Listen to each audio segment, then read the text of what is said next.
Bago tayo magsimula, binabati ko ng happy birthday si Kulas99. Happy birthday sa'yo, Sir Kulas99. Naway patuloy kang pagpalain ng kalusugan, tagumpay at ligaya sa lahat ng aspeto ng buhay mo.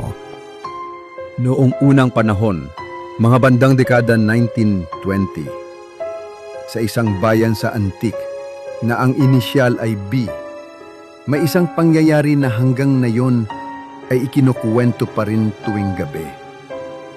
Ang lugar, isang gitnang bayan sa mapa ng Antique.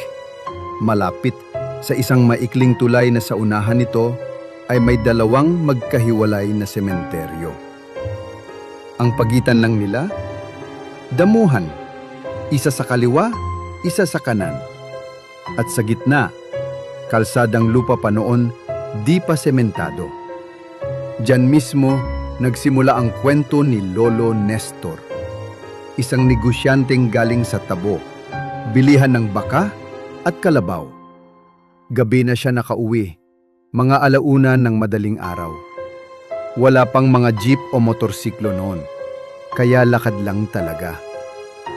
Habang binabaybay niya ang madamong daan malapit sa sementeryo, may narinig siyang kakaiba. Tok, tok, tok. Paglingon niya, dalawang manok na pulat puti ang nagsasabong sa gitna ng daan.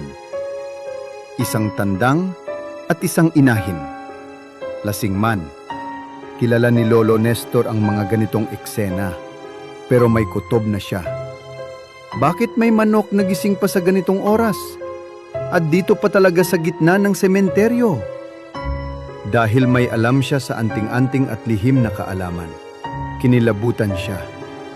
Pero inusisa pa rin niya ang mga manok. Sinubukan pa niyang buhatin. Pero nang buhatin niya, unti-unting lumaki, bumigat at nagiba ang anyo. Hanggang sa naging dalawang kakaibang nilalang. Mga mukhang tao pero may mapupulang mata, mahahabang kuko at balat na parang balat ng paniki. Aswang! Agad na umatras si Lolo. Pero imbes na tumakbo, hinubad niya ang kanyang kamiseta at inihanda ang sarili. Ginamit niya ang kanyang mga natutunan sa buhay, ang tamang tiyempo, agimat sa dibdib at tapang ng loob. Nang umatake ang isa, nailagan niya ito at tinamaan sa sikmura. Yung isa, biglang umatras nang makita ang tapang ni Lolo.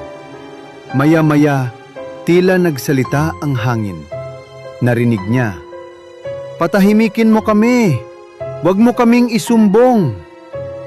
Nangako si Lolo Nestor na mananahimik, kapalit ng kaligtasan at kapayapaan ng kanyang pamilya. Mula noon, minsan daw ay may nakikitang babae sa damuhan, nakatayo lang sa pagitan ng dalawang sementeryo. Sabi ng matatanda, isa raw ito sa aswang na tinalo ni Lolo. At hindi kailanman lumayo sa pangakong binigay niya. Ikaw, kung malapit sa sementeryo, ka naglalakad at may makasalubong kang manok sa 10 oras ng gabi, lalapitan mo ba o tatakbo na lang? Comment mo nga sa baba, anong gagawin mo?